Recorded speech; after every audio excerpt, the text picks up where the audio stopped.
This week, a lot of new info was unveiled, both about the future of the current game and Overwatch 2. Stuff that they did not discuss at Blizzcon last week. And I'm announcing the winner of the Epic Celebration Pack.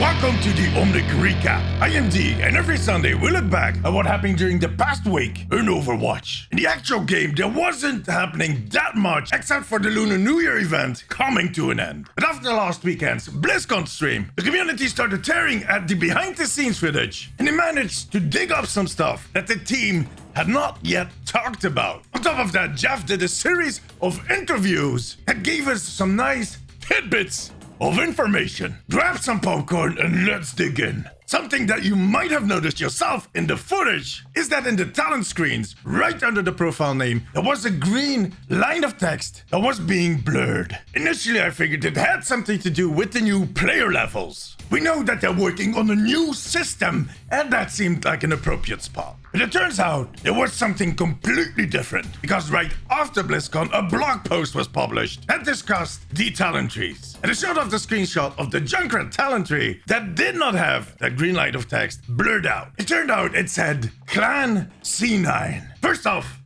damn, they stole my name for my clan. And second, they're working on clans. This feature has been on the wish list for both the community and Blizzard for a long time. So this is not that surprising. But it looks like this feature is going to be in Overwatch 2. The fact that they didn't talk about it at BlizzCon and actually tried to hide it from us also tells us something. By the way, feeling extremely bad for whoever had to blur out all those green lines of text in the behind-the-scene footage just to have someone at marketing put up a blog post and pick a random screenshot that didn't have the text blurred. All that work for nothing feels bad. Okay, but what that tells us is that they're either not ready with the feature and they don't like the way it is represented in the UI. But to be honest, I think you can say that about a lot of stuff they did show off, so I don't know if that's an argument. Or this is a feature they're going to release in the game before Overwatch 2. Dum dum dum. But more on that later. The second thing that the community managed to distill from that footage is a change in team sizes. Some people noticed that in all of the PvP footage, you can only see one tank for every team, which actually makes sense. In a previous video, I already told you guys that Blizzard wants to rethink how these teams work. And they actually did some tests already. Remember that experimental card where you had 3 DPS, 2 healers, and just 1 tank. But if they're going to go forward and make all the tanks into brawlers, well, we got our 3 DPS and our 2 healers. And 3 plus 2 is... no, it's 5, right? Yeah. You had me confused there for a moment. What do you think? 5 hero teams. I'll put up a poll in the community section of my YouTube channel. Go vote! And the last thing that we could make up out of that footage are some hints towards new heroes. First off, there's the Junker Queen. In some of the footage, you can see her arms floating around, and one of them seems to be wielding an axe. The rest of her is missing. So either there's a weirdly particular cannibal at loose, or this is just the first-person version of the Junker Queen. I think it's going to be the second. See, when you play a character, the game will not render the full model for your character. You'll notice that if you look down, there's nothing. And in a test environment, in a development environment, you might be able to see that version of a character at some point. It's development, guys. Don't worry about it. I do like the idea of her wielding a melee weapon. Maybe she can throw that axe like a boomerang and it comes back after decapitating the whole enemy team. All 5 of them. Now, there's no way of confirming that she'll be in Overwatch 2 at launch, but they're clearly working on her. The second hero that people kind of saw in that footage is, to be honest, I think it's a bit far-fetched. Some people seem to recognize one of the heroes that Winston sees flying by in the Recall animated short, and they think it might be this enemy unit.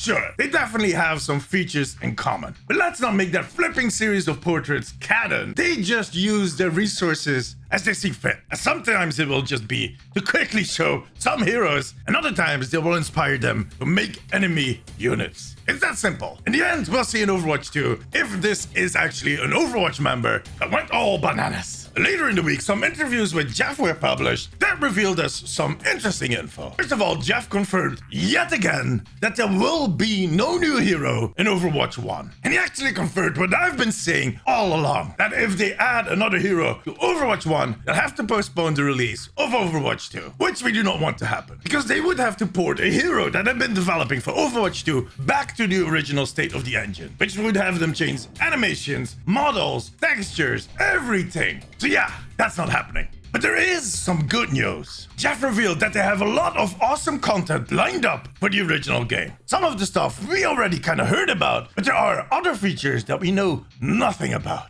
Oh, surprises. Now, what could these features be? Well, how about clans? What if they didn't want to show it off at Blizzcon because it is a feature that they will be rolling out pretty soon. Clans have been a rumored feature for at least 2 years. And these are the types of systems you want to roll out while it is quiet, not when there's millions of people coming back to your game because you just released the sequel. So releasing it now and getting all the bugs out by the time Overwatch 2 releases is kind of a good idea. It would make sense. But what else could they add? What do you think? Let me know in the comments. Some of it might even be story content. When asked again if Jetpack Cat was going to play a role in Overwatch 2, Jeff went for the rather evading answer. He said something in the vein of, well, Brigitte is important in Overwatch 2. She has a lot of cats. So I guess in some way Jetpack Cat is involved in Overwatch 2. But yeah, clearly Jetpack Cat is not coming to Overwatch. We need to deal with that. He did add, however, that there will be another animal coming to the game that will be winning our hearts. He said it would be a dog that was owned by one of the Overwatch heroes. And it is a dog we have not seen yet. So it's not that puppy that Orisa uses to clean her face. But for other story content, we'll most likely have to wait till Overwatch 2. There will be plenty of it though. In one of the interviews, Jeff said that he would love to keep adding story missions after the release of Overwatch 2. And that the hero missions will be set in the state of the world as it is, kind of unfolded by all of these story missions. That, my friends, sounds to me like expansions. So every 1 or 2 years, we'll get a huge new chunk of story content. And it will include new maps, new modes, and new heroes. Heck, they might not even go back to that 3-monthly release window they had before Echo. They'll probably just save them all up, release 3 or 4 of them at once with the expansions. Now, that would be quite challenging for us to kind of get to know all these heroes and for them to balance it. But there's solutions for that. They can release all of them for PvE and have a gated system for PvP. It's just an idea. You can have it. Alright, before I announce the winner of that giveaway, there are some smaller updates. First off, the 5th and final chapter of the London Calling comic series was released this week. And in this final chapter, Tracy gets the help of one of her old friends. Guess who? He likes peanut butter. I'm not going to spoil the whole story. I'll just leave a link in the description so you can read it for yourself. And while we're talking about story content, Blizzard also unveiled the cover art for the new Overwatch novel. Deadlock Rebels is set to be released around June and tells the story of how McCree and Ash started the Deadlock gang. To be honest, I think it's Ash and McCree. I think she might be the badass. The art looks amazing, and the artist that made it also showed off some beautiful concepts for Ash. So beautiful that I'm thinking that these might be a skin.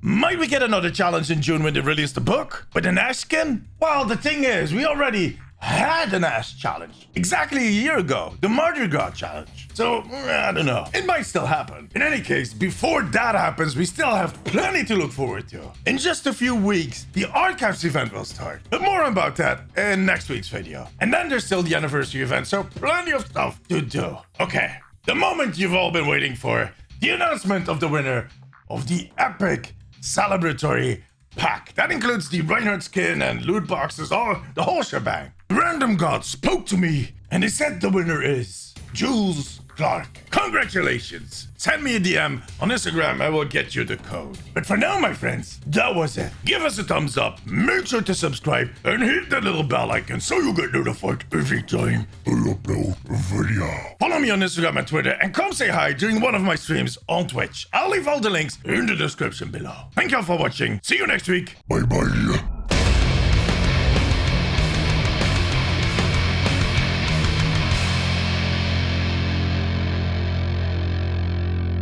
So this week I got this present from Blizzard.